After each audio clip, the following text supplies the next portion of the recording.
Let me now turn the stage over to one of the organizers of this event, Ed Vessel, who is Assistant Research Scientist at the Center for Brain Imaging at NYU, which is a wonderful institution where we do our scanning.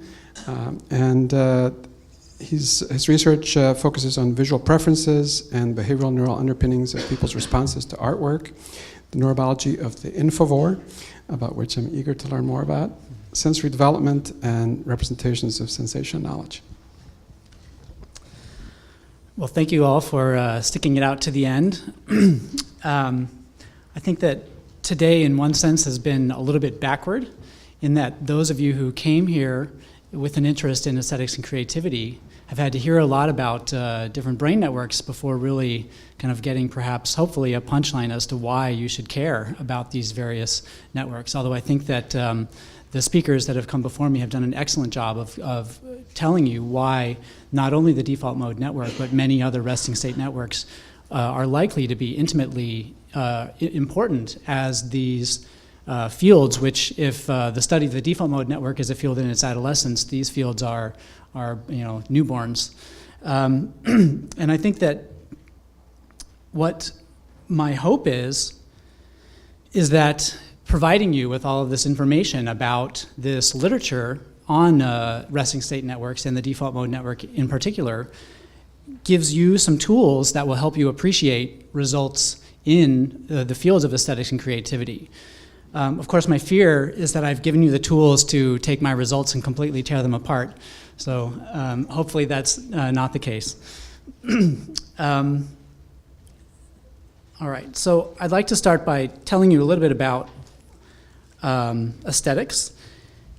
And one way that I would like, one initial remark is that whereas Rex talked about creativity, which you might think about as a productive aspect of aesthetics and creativity, you might think of what I'm going to talk about as the receptive side, the flip side. So a person who is a consumer of artwork, or is a consumer of music, or a consumer of creative acts. What is going on in their head when they are moved by a piece of artwork? Is it related to, how is it related to these other processes we've heard about today, and how might it be related to creativity? So I'm not going to wade you through the history of aesthetic experience. That's not my forte. I will mention a few brief definitions. So Burke defined an aesthetic experience as something which is perhaps either beautiful or sublime. He also talked about taste, and there's this concept that there is such a thing as taste, and some people might think that they are taste setters, whereas others would claim that taste is completely arbitrary or very individual. Kant talked about an aesthetic experience as being devoid of interest, and something where the determining basis cannot be other than subjective. However, we tend to think of aesthetic experiences as universal. So when I am moved by some painting, I might turn to my friend and say, wow, isn't that amazing? Because I assume that they are experiencing the same amazing thing that I am, when in fact they may not be. But we feel that there's something in common with other people, that other people are also moved by things they see in the world, or things that they experience. And this is the definition by George Santayana, is one I got from Dennis Pelly, that beauty is the pleasure we attribute to an object. And I think this is also an interesting definition to think about as you digest some of the results in this nascent field of the neuroscience of aesthetics.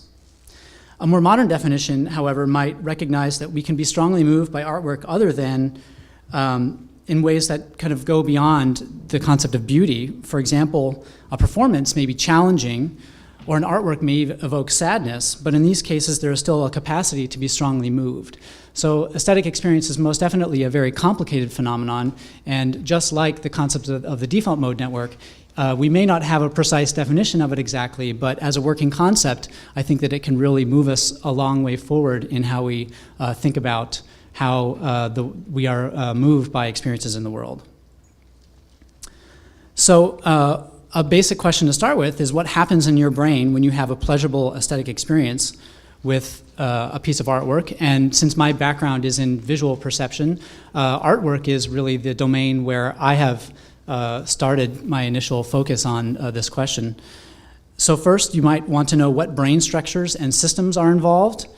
And you might also want to know if this can tell us anything about the nature of aesthetic experience itself.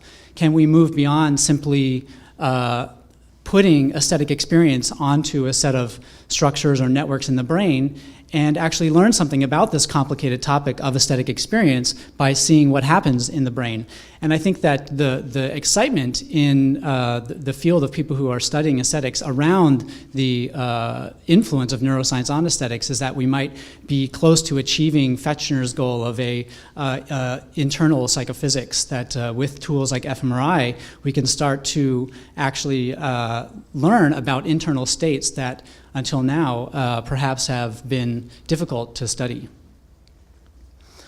In particular, one question that really brought me to the experiments I'll tell you about today is a question that came about in discussions between my collaborator Gabby and I when I was talking about visually moving experiences, for example, a scene that you might like and how the properties of that natural scene might seem pleasing, or how the properties of a face might seem attractive to one person. But she was coming from a very different perspective that really emphasized this much broader concept of aesthetic experience, and we started to wonder if we were even talking about the same thing.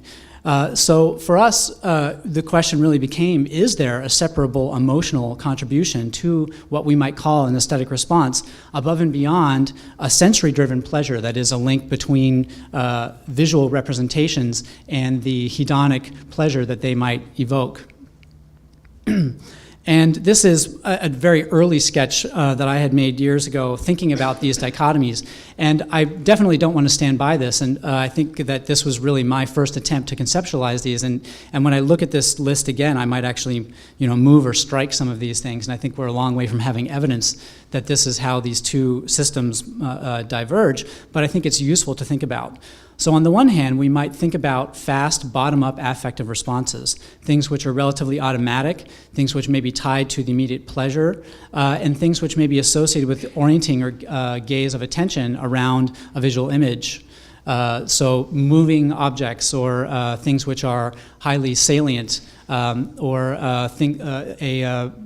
one type of visual scene versus another, or an attractive face versus a non-attractive face. On the other hand, we might think about things that happen on a longer time scale, things which perhaps consider conscious deliberation, things which, as I mentioned, are not necessarily strictly positive, in that an experience that evokes terror might actually also have a positive, might have a overall positive aesthetic tone, even though the experience itself is not necessarily positive, and perhaps integrates over multiple systems. So the field of neuroaesthetics is a field that is starting to try to address some of these questions, and I would define neuroaesthetics as a multidisciplinary field that is aimed at understanding the neural and behavioral basis of perception, appreciation, and production of art, as well as the pleasurable perception of faces, natural objects, and scenes. And clearly there's a larger debate here to be had, but I would say that from my own perspective, and I think that from a neuroscientific perspective, we might, I would like to say that while we might learn some specific things about studying artwork, we also would hope and think that what we learn about artwork might apply to emotional responses that we have to non-art objects. So, in the kind of first wave of experiments in the field you might call neuroaesthetics, there were a few different groups that found activation of specific brain regions that correlated with a variety of aesthetic experiences. So, for example, being moved by artwork or being moved by your favorite piece of music that gives you chills when you listen to it. Several of these identified a locus of activation in the anterior medial prefrontal cortex that seemed to respond more for more moving than less moving, or beautiful versus ugly paintings in some of those studies. Other studies have implicated parts of the basal ganglia circuitry, particularly the ventral striatum. In this first wave of studies, as Rex pointed out, there was a large amount of inconsistency in that there were some regions that were implicated in some studies but not others, which I think was a sign to many of us that this was really a domain of inquiry in its infancy. And so I think there's a few things I'd like to point out. First, there's a question about whether or not there's something left when we account for, if we think about, that these early studies kind of broadly implicate perceptual, reward, and emotional processes. First of all, we'd like to, as has been echoed in several other talks in this conference, move away from a study of single areas of the brain to a study of networks and network phenomenon and network interactivity. And a deeper question for me personally was, is there something left in aesthetic experience after we account for perception and the incentive salience or subjective value of those things that we're looking at? So if we take away perception and reward, is there something left in aesthetic experience? One thing that struck us about a lot of the previous work on aesthetic experience is the lack of paradigms that would allow one to investigate individual differences. And I want to stress here that I think we are all familiar with this concept that individuals can show marked differences in their responses to artwork. I might look at a particular artwork and you might look at that same artwork and find it absolutely hideous. Or your friend who perhaps has a favorite artist is absolutely in love with a few of his pieces and you just couldn't be bothered. Or in music, we all know many friends who define themselves by their intense identification with a particular type of music that you may really not enjoy. And not only is this kind of positive, negative valence that we might associate with particular artworks different across different people, but the emotional tone that we might get from particular artworks also differs. Some people might really clue in on the subtle aspects of sadness in a particular artwork, whereas others might be more attuned to the aesthetics of the production, of the stroke work, of the person who made the painting. In addition, many of these early studies, they tended to use art pieces that were either manipulated in a manner intended to have a consistent effect on preferences across people, or were generally highly regarded or widely known. So the question I'd like to pose is how we might disentangle the subjective or personal aspects of an aesthetic response from aspects that are triggered automatically by the stimulus. And the problem here, to bring it into focus, is that for many types of experiences, stimulus attributes and subjective attributes, that is, the emotional or personal reactions we have to those stimuli, tend not to be separable. For example, most people tend to prefer photographs of gardens over photographs of parking lots, but it's unclear how much of this preference is driven by differences in the low-level visual content. For example, the difference in the amount of color or the difference in the exact surfaces that are present, the amount of horizontal information or vertical information, versus higher-level semantic content, so the types of associations that a person might have with a parking lot versus a garden. So I might think of a garden and think of that it's a relaxing place I'd like to spend an afternoon, whereas if I'm in a parking lot, I might be thinking about work. So in 2010, Navarubin and I published a study where we investigated this question by showing observers two different types of images. We showed observers a set of real-world scenes, so these are photographs of places like gardens and parking lots and farms. And we also showed the same set of observers in a separate session a set of photographs of abstract images like fractals and kaleidoscopic images. And what we did is we asked the observers to look at these images and make pairwise choices between which image they preferred over other images. And when we take all of those choices together, we can compile it into a matrix, and then we can take this matrix and from it estimate a set of scale values that predict each individual person's preferences, their preference choices. What we find when we take these preferences and then we measure the agreement across people is illustrated here. So on the right-hand side, what you're looking at is a distribution that shows the pairwise comparison, the correlations between pairs of observers. So each person is correlated with each other person, and then we compute that for all pairs of observers, and I stack that together into one histogram, and that's what you get in the black bars. So what you see here is that, for example, there's one pair of observers over here that shows a very high degree of agreement. A value of 1 would indicate that two people like exactly the same things. You can see that for real-world scenes, there's no pair of observers that lie here on the 0 line. all of the pairs of observers show at least some correlation with each other. And on average, the pairwise correlation between different observers hovers here somewhere between 0.4 to 0.6. In this particular study, I believe it was 0.46 was the actual average. Where this distribution lies shifts a little bit from study to study, but over many replications, we see this general pattern. However, if you take the exact same individuals and you ask them how much they like abstract images and you measure agreement across people, you now find that this distribution shifts dramatically to the left, which is illustrated here in the gray bars, so that now you even get observers that are anti-correlated, such that if I like a particular fractal, you might hate that same fractal. And it doesn't even take statistics to know that these two distributions are different, but when you do the statistics, you find that they're wildly different. And what we think this result highlights is the importance of meaning or semantics for preferences. The way that I tend to summarize this result is that shared semantics lead to shared preferences.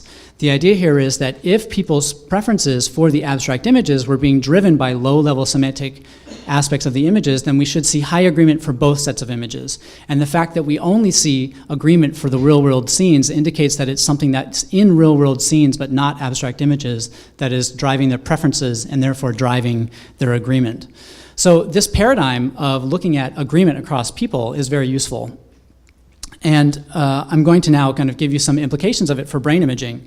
So when people prefer the same images, putative subjective variables, that is things like preference or emotional reactions or aesthetic reactions, are confounded with differences in objective stimulus features. So how do we get out of this conundrum? Well, the solution would be to use stimuli that people disagree on. And it was at this point in our kind of investigation of the neural basis of preferences brought about by visual material that we started talking and collaborating with Gabby and thinking about artwork. So the goal in this study was to use the diversity that's present in visual artwork to parse out the different components of an aesthetic experience. And the way we sought to do this was to span a range of stimuli with a large and diverse, use a large and diverse stimulus set, where the stimuli themselves do not predict individuals' responses, and that span a wide range of reactions. Second, we're going to use instructions that really stress the subjective nature of an aesthetic response. So we want to tell people that we're not asking them what some great art critic might find most likely to be in a museum or that was something that should go in a museum, but we want to know what you personally find to be moving. And we're going to scan them during their first exposure, so the very first time they see these paintings. The experimental design that we used is what is called a slow event-related design. So this is an fMRI study where observers are put in a magnet and they're shown an image of artwork for 6 seconds, and then they make a response. And then there's a blank period and they see another image. And they go through a number of different scans of this so that we can collect many repetitions of them looking at artwork and making responses. The task that these subjects had was to make a recommendation on a 4-point scale, and I'm going to read to you the instructions just so you get a sense of what we were trying to go for here. So our instructions to the observers are to imagine that the images you see are paintings that may be acquired by a museum of fine art. The curator needs to know which paintings are the most aesthetically pleasing based on how strongly you as an individual respond to them. Your job is to give your gut level response based on how much you find the painting beautiful, compelling, or powerful. Note that paintings may cover the entire range from beautiful to strange or even ugly. Respond on the basis of how much this image moves you. What is most important is for you to indicate what works you find powerful, pleasing, or profound. Now, we've used a lot of different adjectives in this description, but the goal here was really to tell people that we're looking for something that is subjective, that we're not necessarily looking for something that correlates with beauty per se, but that we want to know what things move them, what things grab them, regardless of what reason that painting might grab them.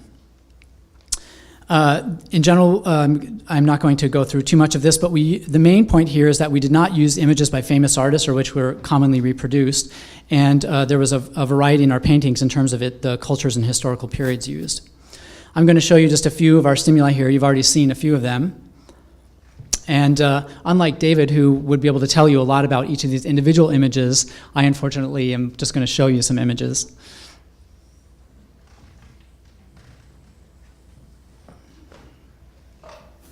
So you can see that there's a fair amount of diversity in the types of images we're using. And first I want to just show you a behavioral result, which is that we find highly individualized responses to art. And again, we measure this by looking at this across observer agreement. So here again, this distribution here is plotting each of the pairwise correlations between pairs of observers in our experiment. And you find that on average, we see a level of agreement across observers, a correlation of 0.13, with this huge standard deviation on this distribution, which is barely shifted off of the zero line at all. So what this means is that on average, an image that was rated as highly moving by one subset of observers was rated poorly by another subset of observers. And this is illustrated here, where you can see that this observer here, for example, observer number 3, found this painting to be a 4 rating, whereas this painting here got a 1 rating. And as a reminder, 4s are those paintings that you find to be the most intensely moving. On the other hand, here's another observer which found this red painting to be the least, to get a 1 of the lowest rating, but gave this particular painting a 4, the highest rating. And this set of paintings I've illustrated here is kind of in the middle of the pack. There were pairs of paintings that showed even more dramatic effects, and paintings that were, of course, correlated across observers. So this has a methodological advantage for us, which is that when we look at the brain imaging data, the bold contrasts are driven by individual appreciation of artwork, not the stimulus factors of any one particular artwork. Just a quick note about the fMRI analysis for those of you aficionados in the crowd. It's a very straightforward analysis. We used a random effects general linear model, and we code each response level as separate predictors, so 1, 2, 3, and 4. The first question we asked is to statistically ask which regions show an effective recommendation. Let's just identify all those regions so that we can then probe them further. So we use a whole brain contrast of the 4 versus the 1 responses. And what you see is that we get a bunch of areas in the brain. And I'm going to walk you through some of these results here by focusing in on the more specific responses we see in a number of these areas. So it's important to note that because of the contrast we use, 1 versus 4, we expect to see a difference in 1 and 4. So the interesting things that we might look at here are where do the 2s and 3s fall? How do the 1s and 4s and anything else relate to the baseline? Is it a decrease or is it an increase? So there's a lot of variation in the types of responses we could find, and we in fact were quite surprised to find some regularity in these patterns. First, if you look at these set of responses, these two here that are in the more posterior part of the brain, for those of you who are not familiar with looking at brain imaging data, this is an inflated version of the cortex, where this is the anterior or front part of the brain, so an eyeball might sit right there, and this is the back of the brain. And these regions back here sit towards the upper end of what is known as the ventral visual pathway, which is a set of brain regions that are thought to be involved in the hierarchical analysis of visual sensory information. So for example, early areas in that pathway might be involved in detecting edges and spots and contrast, and later areas seem to extract higher and higher more complex features from visual input. For example, the presence of surfaces or objects, or the potential identification of scene types. So what we see in 2 of these regions here, if I can get my mouse back, here, for example, you see that when I show you an image that was rated as a 1, you see that it activates above the resting baseline. In this case, the resting baseline was a person staring at a blank screen. Then we see that when I show you an image that you rate as a 2, we see a higher response, 3 a higher response, and 4 a higher response. So this particular region increases its response level to paintings that were given increasing aesthetic ratings. Again, in the PHC, it's not quite as clean, but we see, first of all, again, that all images activate this region, and that the activation of this region seems to be roughly linearly related to the ratings people gave. Here, in a region of the basal ganglia, this is part of the striatum, we see, again, a linear pattern, but this time it's not that all images activate this region. We see that images that were rated a 3 or 4 actually lead to a positive activation, and images that were rated a 1 or 2 actually lead to decreases below baseline. So it's as if this region is coding something about your valence or about the valence of these images. In another region, I should note, we see another linear pattern, but in this case, the images, this is a part of this is the superior temporal sulcus in the temporal lobe. We see decreases where every image leads to a decrease, and those decreases again follow a roughly linear pattern. Now, if I shift from these regions in the back of the brain and then these subcortical regions to some regions in the front of the brain, we see a very different pattern. So here in what I call the inferior frontal gyrus pars triangularis, there are a number of different, this might overlap with other people might have other names for this particular area. What we see is that the brain response to paintings that were given a 1, 2, or 3 does not differ. And only those images which were given a 4, those images rated as highly intensely moving, showed an activation above baseline. Here on the lateral surface of the orbitofrontal cortex, so this is not the medial orbitofrontal but a more lateral region, we see a similar pattern. There's very little difference, maybe a slight difference for 3, but no statistical difference between images given a 1, 2, or 3, but a large jump in those images that were given a 4. Importantly, if we look at early visual areas, we see that V1, the first visual area here in the back of the brain that is involved in early perceptual processes, does not show any difference across these paintings. So we know that there's no low-level stimulus effects that are driving our results. This tells us that our methodological effect, that we are contrasting, that we're able to isolate more subjective aspects of difference in the brain responses, and we're not being confounded with stimulus differences, is borne out in that these early visual areas that are attuned to properties like contrast and the presence of edges are not showing any difference. So these results really led us to wonder whether or not this 4 recommendation is categorically different in some way. Is rating something as highly aesthetically moving, is it just more of the same? Is it that you like it a lot? Or is there really something categorically different when you find something intensely moving? So we initially investigated this by contrasting the highest rated level trials, the 4s, versus all the rest, and looking at a conjunction of that along with areas that showed no difference in the other 3 recommendation levels.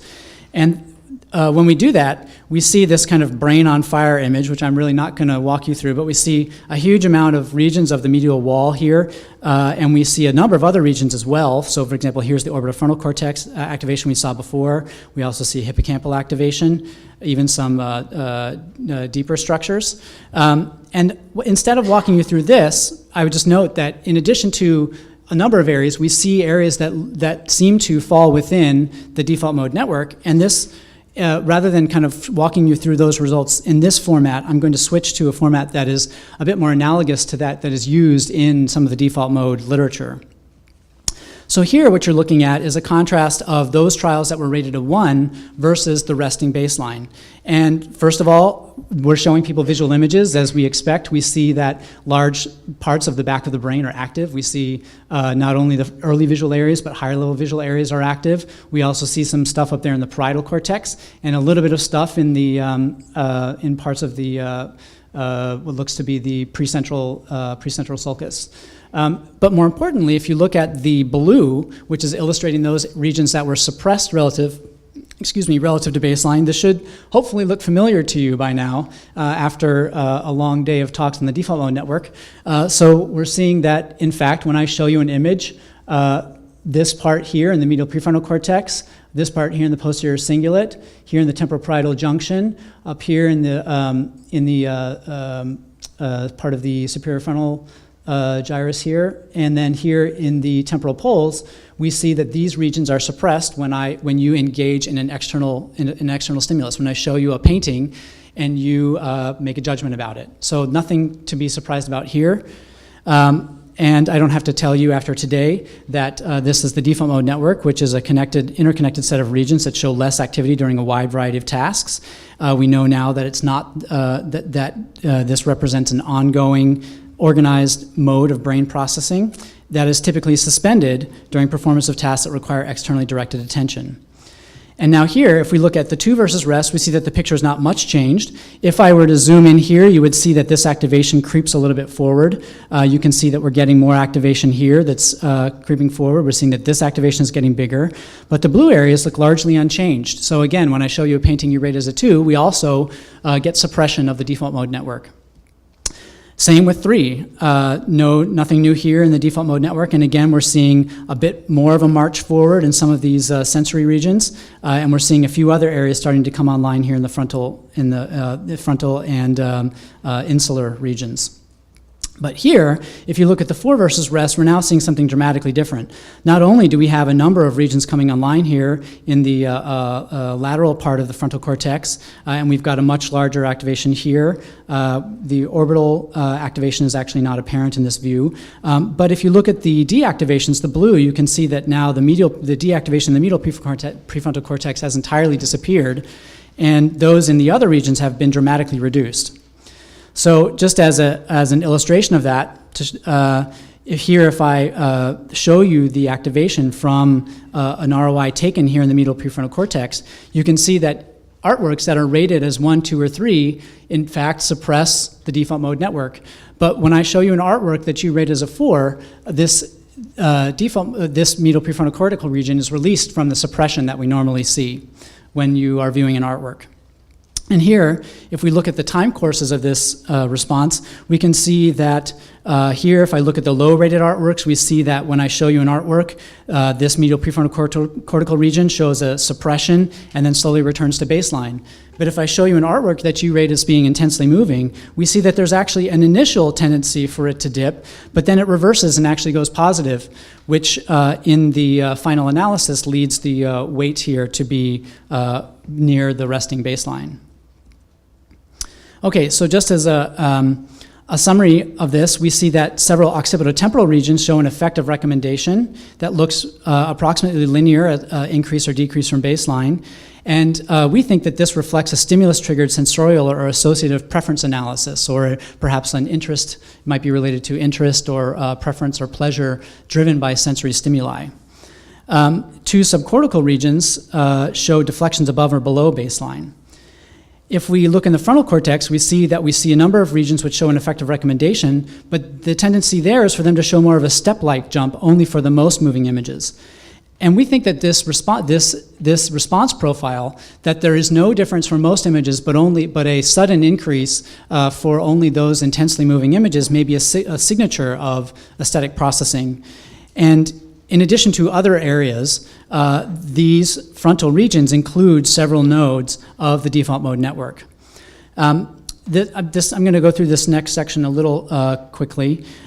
We wanted to try to get beyond, so first of all, I think that we've gone beyond some past studies by trying to get a more network perspective of what's going on in aesthetic experience, and I think we've achieved that. But now we also wanted to try to get into this idea that people have very individual differences in what's driving them in their particular aesthetic responses. So after people participated in this experiment, they saw the images again and rated the degree to which these different images brought about these emotions. And I'm not going to go through this, but what we found is that there was relatively low agreement across observers in their emotional responses to paintings. So which particular paintings you indicated brought about a feeling of pleasure was actually quite variable from person to person, or which particular paintings you thought brought about a feeling of disgust was surprisingly not very highly correlated. The highest correlation was for sadness, where there was a decent, though not incredible, amount of agreement across people. And for fear. So those paintings that were rated as fearful tended to be more consistent across people. In addition, the ability of a specific emotion to predict people's recommendations was also highly variable across observers. So some people we actually found were highly moved by sad paintings, whereas other people were highly moved by paintings that were more conventionally pretty. And when we do a factor analysis across the shared emotional responses for the group, we didn't have enough power to be able to do this in individual subjects, but when we look at the group variance, we're able to account for 59% of the variance in the group in the responses by a set of 2 factors that group these various emotions on roughly a positive loading factor and a negative loading factor. And when we look in these different brain regions, we see that the regions in the back of the brain that are more in these sensory pathways show a response to the image, but they show no response to either of these more emotional factors. If we look in the front of the brain, we can see here, for example, the medial prefrontal cortex actually deactivates 2 images, but it's showing some sensitivity to factor 2. The superior frontal gyrus is showing some sensitivity to factor 1, and the inferior frontal gyrus is showing some sensitivity to factor 2 here. And if we look in some of these subcortical regions, we actually see that, for example, the striatum and the substantia nigra, which I haven't shown you, show some sensitivity to both of these factors. So regions with a century-different preference signature show no sensitivity to either emotional factor. Some of these regions that show a step-like response do show sensitivity, and the striatum seems to show sensitivity to both effects, which might indicate that the reward and response selection aspect of an aesthetic response integrates over both these stimulus-triggered preferences and emotional responses. So now I'd like to shift and talk a little bit about an issue that Nathan brought up, this idea that the DMN might represent a task-negative network. So, and I think that one way to think about this is my results is perhaps another example where classical notions of the default mode network are starting to be rethought. So the default mode network is suppressed when observers engage in demanding tasks that require focus on external stimuli compared to activity levels during passive viewing or periods of rest. And this is very ubiquitous across many different tasks with a variety of stimuli and demands. And this has led to this notion that there are task-negative and task-positive networks, though clearly there are caveats and people who disagree with this characterization. And the question we wondered is why then there's a dramatic reduction in the deactivation for the default mode network, particularly the medial prefrontal cortex, for artworks given a 4 rating. And again, this slide is largely unnecessary after today, but we know that the DMN can escape deactivation for many tasks, including affective decision-making processes, tasks that involve self-knowledge or theory of mind, tasks that involve retrieving autobiographical memories. And this has led to a more nuanced view of the default mode network, that it is a network of brain regions that support some aspects of self-referential processing or internally directed thought. And again, I would add a caveat that, of course, many of the studies we've heard about today are helping us even move beyond this understanding of the default mode network, but this seems to be a very strong component of what the default mode does. And we also see that the default mode network can be activated spontaneously or by external stimuli that draw on referential information. So we wondered if this could be the case of what's going on with our highly moving artworks.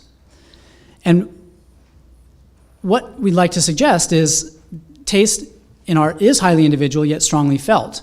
In fact, many people's artistic taste is seen as a part of their identity. And the hypothesis we're entertaining is that certain artworks resonate with an individual's sense of self in a manner that has well-defined physiological correlates and consequences. Namely, that the neural representations of those stimuli can obtain access to the neural substrates and processes concerned with self-relevant thought, the default mode network, and that this allows a representation of the artwork to interact with, affect, and possibly even be incorporated into the neural processes that are related to the self. And I think this gains support from the time course of the DMN here, where we see that there's this initial deactivation and then a subsequent activation. So art can feel strikingly personal. This intense aesthetic experience often carries with it a sense of intimacy or belonging, as if the artwork understands the perceiver. And we'd like to suggest that self-relevance is an integral aspect of an intensely moving experience. And again, I'd like to stress that I'm definitely not suggesting that the default mode network is what does aesthetic experience. And as you've seen, it's a complicated phenomenon that involves a number of different networks. But what we've really what I think our work shows is that this aspect of self-relevance, which is not explicit in these tasks at all, appears to be a strong part of an aesthetic experience. And as kind of just a last thought here, as we've seen, co-activation of sensory pathways in the default mode network is rare. So Nathan earlier put it this way. He said that the default mode network seems to really hate external stimuli in some way, and that may be an overstatement. But I think that at a gross level, we've seen across many different experiments that tends to be the case. So this co-activation doesn't happen very often, but it might be the case that this task here is just kind of the tip of the iceberg, that there are many other instances where there's a resonance between perceptions of the external world and our internal self. And an important question is whether or not they would show a similar resonance between sensory networks and the DMN. And again, Nathan also did a very good job of telling you about some of these other instances where there are co-activation between the default mode network and other networks, such as the frontoparietal control network and the dorsal attention network. think I'm going to skip this for now. I do want to mention one thing actually. So it's unclear whether or not the release from deactivation in the DMN precedes the judgment of an artwork as moving or is subsequent to that evaluation. So which kind of comes first, activation of the default mode network or a strong aesthetic response? We don't exactly know. However, there was a recent report by Sheline this past year, which first of all confirmed our results by reporting that there's an MEG coherence between the frontal midline, posterior, and temporal regions that mirrors an MEG signature of the default mode network, and that this signature was detectable in a window of 1,000 to 1,500 milliseconds after the presentation of a stimulus, but not in an earlier window. So for those of you who are not familiar with MEG is a technique that has much poorer spatial resolution, but it has very high temporal resolution. So it's good for asking questions about temporal order of operations. And there's some other studies that also suggest that the medial prefrontal cortical activation does not happen immediately when you look at an image, but occurs after a second or so at least of exposure. So some takeaways from this talk are that there are separable systems for stimulus-driven bottom-up visual pleasure and aesthetic emotional responses, and that highly moving aesthetic experiences lead to co-activation of the default mode network and sensory cortices, which link aesthetic experience to personal relevance. And now that's largely the end of my material, and I just want to take a few minutes. I've been tasked by David with trying to kind of tie some of what you heard today together. So I'm just going to try to do that briefly. And I think one thing that struck me today is a quote that when I was an undergraduate, reading The Computational Brain, a book by Churchill and Sinofsky that has stuck with me for a very long time, which is that brains are world modelers. What our brain is doing is trying to construct a model of the world so that we don't accidentally get killed by something in the world, right? Or that we can survive in the world. The better we can model the world, the better we can survive in it. And I think that this is intimately linked to some of the things that Randy stated earlier today, which and I'm just, these are, for those of you who spoke today, please forgive my very selective summaries of some of your major points.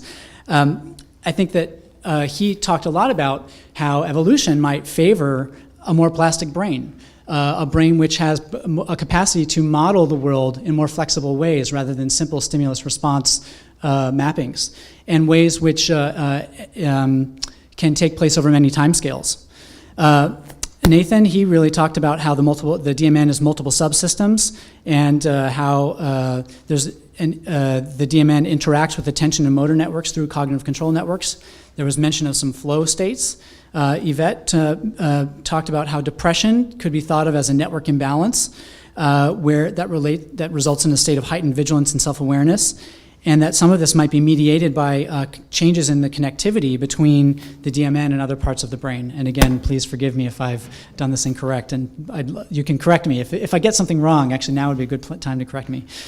Some things that I took away from Bill's talk are that we can look at specific regions, even within this medial prefrontal regions, and see that some regions are more involved in self-relevance, others may be more involved in valence of self-relevant information. That there are individual differences, particularly in his work as it relates to social rejection and self-esteem, and that there's a ventral to dorsal gradient in the medial prefrontal cortex of self to other. Felicity and Daniel talked about how the default mode network is an evolving notion, and that there's been a big shift towards a focus in network dynamics. And Rex really talked about how we need to fractionate the concept of creativity. Novelty and usefulness are really important concepts when thinking about creativity. He interposed the DMN and the CCN as potential ways that we might think about creativity, and mentioned, of course, the need for use of converging methods. And my time is pretty much up. I think I want to leave you with one thought. This is for Javier. So I think one way that I think about how this work all might fit together is in this concept of the infovore. So humans learn a lot of information that is relevant for the future. We learn facts that we might use 5 seconds from now, but we learn other facts that we might use 5 years from now or never. So how do sensory systems know what to pay attention to and what to encode? How do we know what's important in the world, what we should actually pay attention to and remember? And our brain does this really effortlessly. And this was a theory that Irv Biener and I kind of talked about, and I'm not suggesting that anything today supports this theory, but it's a useful concept, and we can take it or leave it, which is that humans, when we're involved in information foraging, when we're not concerned with satisfying standard needs for survival and reproductive success, we attempt to satisfy another drive, one that maximizes the rate at which we acquire new but interpretable information. That is, we are infovores. And perhaps this quest for new information might have developed out of the quest for resources when our brains were developing during this rapid expansion of the cortex. And I think that humans are unique in that one of the ways we are unique in that we have taken on an evolutionary niche where we take on all this vast information that we don't necessarily use right away. This relates to a lot of what are known as appraisal-based theories of emotion, the idea that there are knowledge-based emotions, things like interest, curiosity, wonder, and awe are indeed emotions, but that they're emotions that are specifically tied to knowledge-seeking and knowledge acquisition. And I'm going to skip this part, but in general, the task would be that we need to tie this idea of an information-seeking network to something in the brain. And Irv and I had particular ideas about that, which I'll skip. And there was some support for. But in general, the idea is that perhaps what we're seeing in the results I presented today is the outlines of a motivational system for guiding attention, learning, and memory in the absence of specific reinforcement. There's, first of all, an ongoing link between sensory hierarchies and hedonic pleasure that could be used for guiding behavior and learning mechanisms, but that in rare moments there are perhaps rare moments of conscious integration of sensory semantic analyses that incorporate these things into our ongoing model of the self and one's relationship to the world. I'm going to skip this. So I think that just what I'd like to finish with is this idea that what I presented is one instance where this typical anti-correlation between two large-scale networks in the brain seems to show an unexpected and rare co-activation. And I think, as a number of the other speakers earlier today alluded to, we're at a phase where we're starting to move away. First of all, we moved away from a study of single areas of the brain, and now we've got a bit more of a large-scale framework where we can think about networks in the brain. Now those definitions of networks maybe are falling apart, and we're starting to think about how different parts of these networks function as networks, but also couple with other networks in real time. And aesthetic responses and perhaps creativity might be particular examples of that dynamic coupling of networks across the brain. And with that, I'd like to finish and thank my collaborators, Gabby Starr and Nava Rubin, and some of the students in my lab, Irv Biederman, who was my graduate advisor at USC, and some of the funding sources who helped us in this research. Thank you.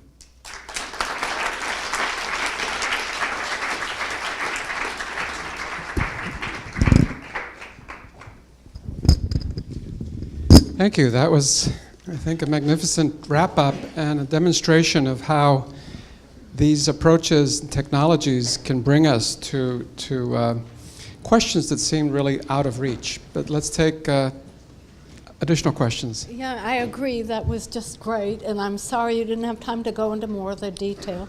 Here's one place I'm confused. Most of the brain results that you showed were for the intensity of a reaction, and mostly your fours are doing your work, that I had a very intense reaction to that. But then you call it aesthetic.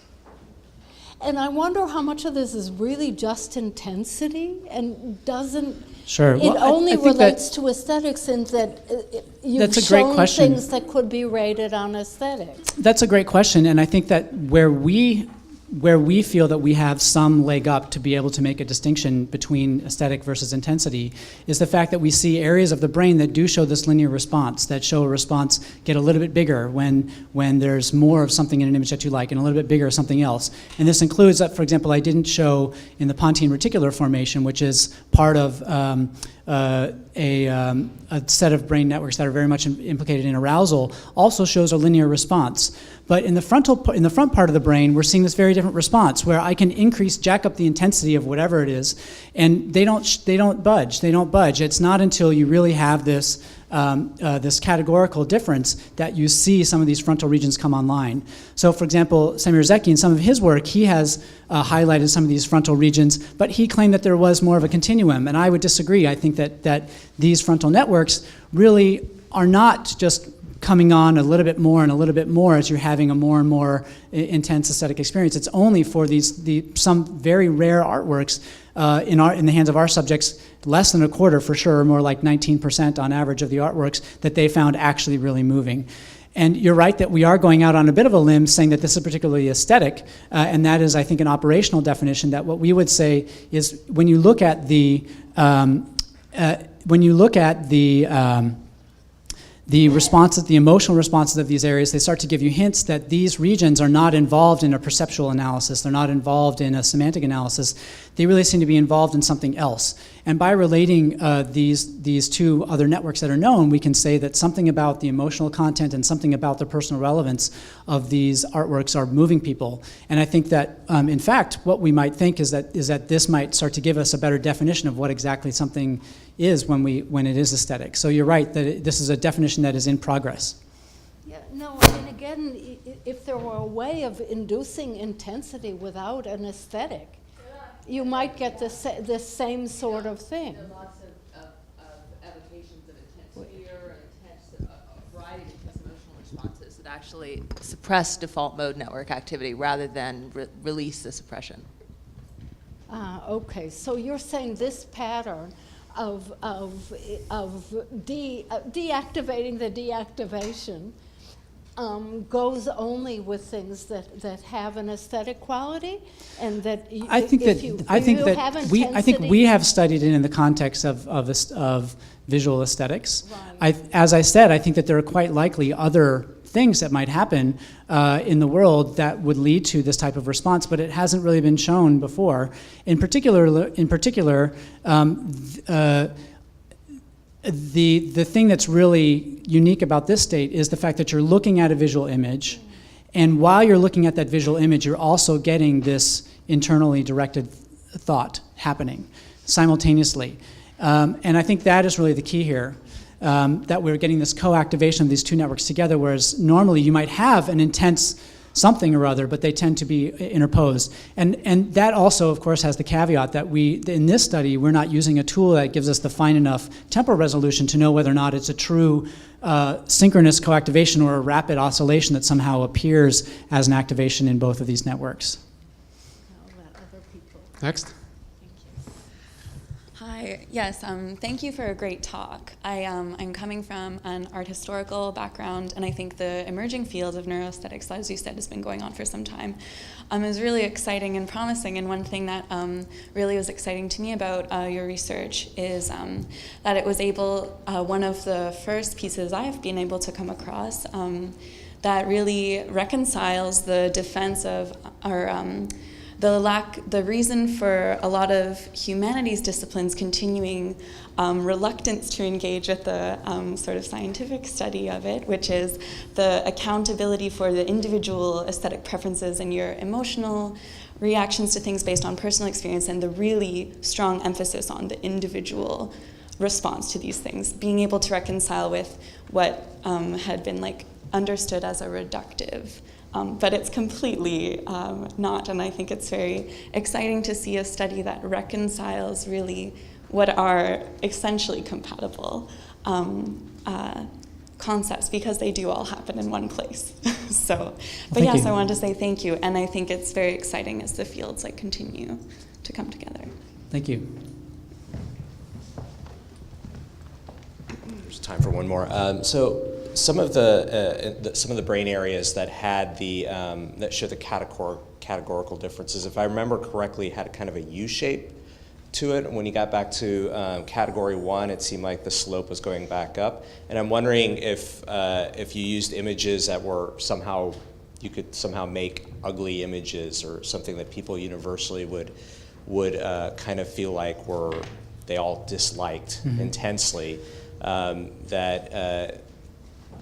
If it was truly a U-shaped, I mean, maybe what you're seeing is kind of a strong emotional response, which, as we've heard, is Sure. a property of a subcomponent of the default mode Yeah, network. I think my guess is, well, there's a few things there. First of all, if you look at the response in the striatum, you see that the 1s and 2s are actually leading to a decrease below baseline. So you might think that, in fact, in our stimulus set, we do have enough power to detect some kind of a negative valence effect if it were there. And the fact that we're not seeing any statistical difference between the 1s and 2s and 3s my prediction would be that at least some of the areas we've identified would not show that response. However, in addition, there are multiple areas. So in particular, I'm really interested moving forward in looking at how the medial prefrontal cortex, what I've called the inferior frontal gyrus pars triangularis, and the more lateral part of the OFC, how these 3D activations are involved in different aspects of aesthetic experience. And it might be the case that part of the orbitofrontal cortex, and I skipped over this slide, there's been demonstrations showing that the more lateral parts of the orbitofrontal cortex seem to be more involved in positive affective responses, but then there's a more medial region in the middle that seems to be more involved in negative reinforcement. And then there's a region here that is probably the same as the ventral medial prefrontal cortex that shows a mixture of both. So there are likely to be regions in there that are showing those type of effects you're observing. And then perhaps the inferior frontal gyrus is involved in some aspect that is more akin to control or whatever. So there is most definitely a lot of work to be done to understand exactly how these different regions are involved in the various components of an aesthetic experience. But I think we've at least moved the bar forward a little bit in that we're at least giving some tools that can be used to try to understand this from a network level. Okay, thanks. And I don't know, do we want to continue with just questions for me or invite all the other speakers up for questions for everyone? Well, we want to broaden it. One more question for him. Okay. Okay. A work of art is not only an image or picture, it is an object. It's got materiality. We have paintings painted Most on definitely. oil and lime, and we have also sculptures. They are wooden sculptures and marble sculptures. Do you have any experiments, or did you do any experiments with such things? Brain imaging experiments are hard. It's hard to do things in the magnet. People have played music to people in the magnet and have found results that are roughly in line with what we show. There are groups that are working on haptic type of experiments. And I would say that the one thing I would say is that since we're looking at individual responses, we're seeing what happens in the brain when a particular person does actually reports having a positive aesthetic experience. Now, if they were to encounter that same artwork in person, they might find different paintings to be more pleasing than they found them looking at them through a tube in the dark. My guess is that those paintings might take on a very different response, and in fact, we might see that paintings that a person rated as a 1 in our experiment in person, they might actually find to be quite aesthetically pleasing. The best we can do is to measure people's responses in the moment and correlate those with brain behavior. But hopefully we can develop better tools to be able to bring the neuroscience of aesthetics to new aesthetic domains that until now haven't really been amenable to study using brain imaging methods. Thank you.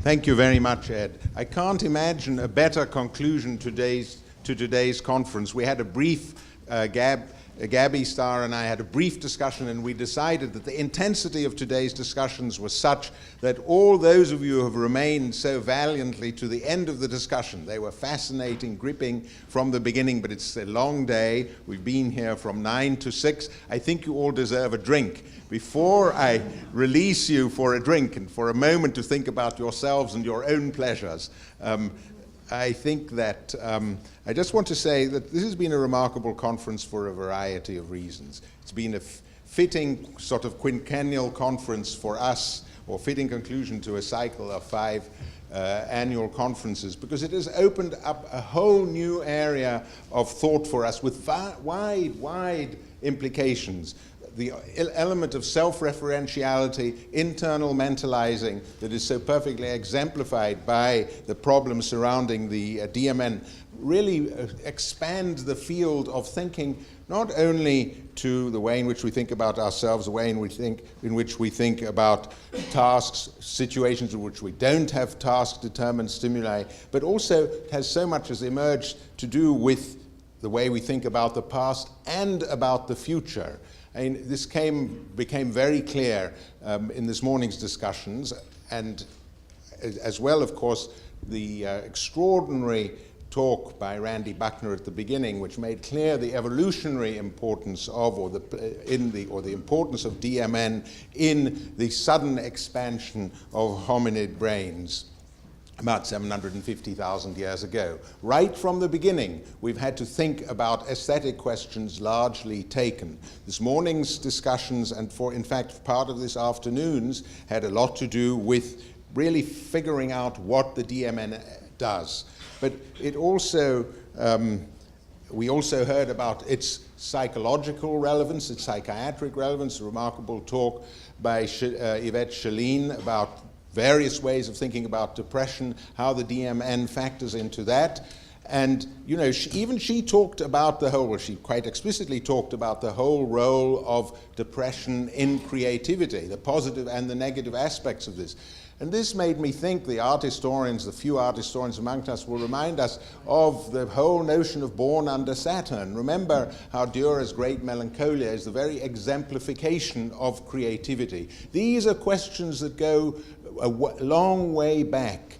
And I think one of the really great challenges in a way posed by Ed's talk and Ed's research right at the end, because it made me think, it made me more hopeful, as our penultimate questioner, complimenter pointed out. It made me, this whole day session made me feel very much more hopeful about the possibility of some kind of, not so much, as I said yesterday, interdisciplinarity, but a kind of meeting of the fields. Because what Ed's talk did, he began, you will remember this, Ed's talk began with the question of what aesthetics was, the question of what beauty is. Now, these are questions which I don't think we will ever resolve, but when you think about the efforts that the neuroscientists have made, the results are very clearly there. We can't quibble with the results that have been presented today. We can worry about, you know, whether fMRI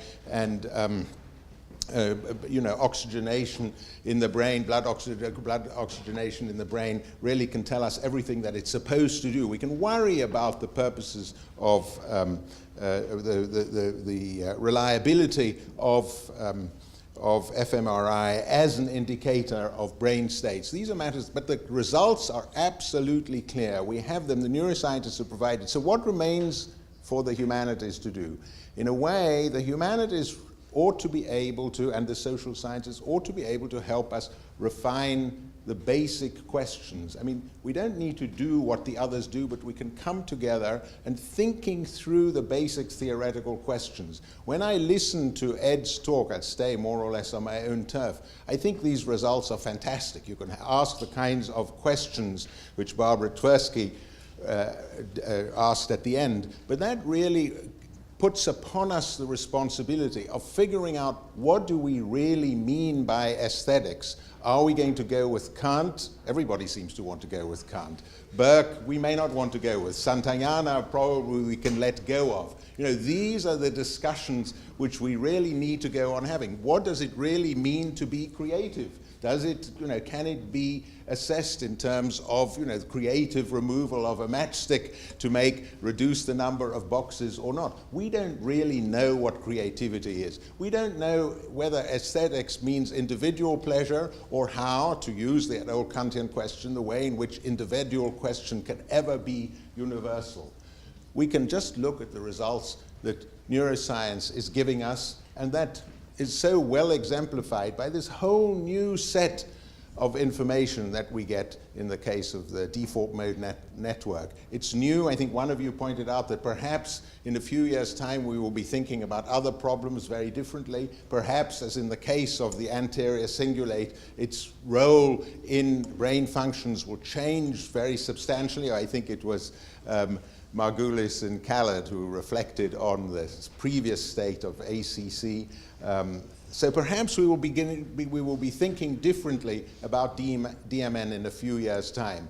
But if we are thinking differently about DMN in a few years' time, I'm sure that we will all remain immensely grateful to the speakers today in this foundational conference. We are very grateful to them, and we look forward to hosting many more conferences, seminars, meetings, perhaps a bit shorter, but you will be all on our mailing list. Stay tuned, come back, and thank you again for being here today, especially the speakers. Thank you.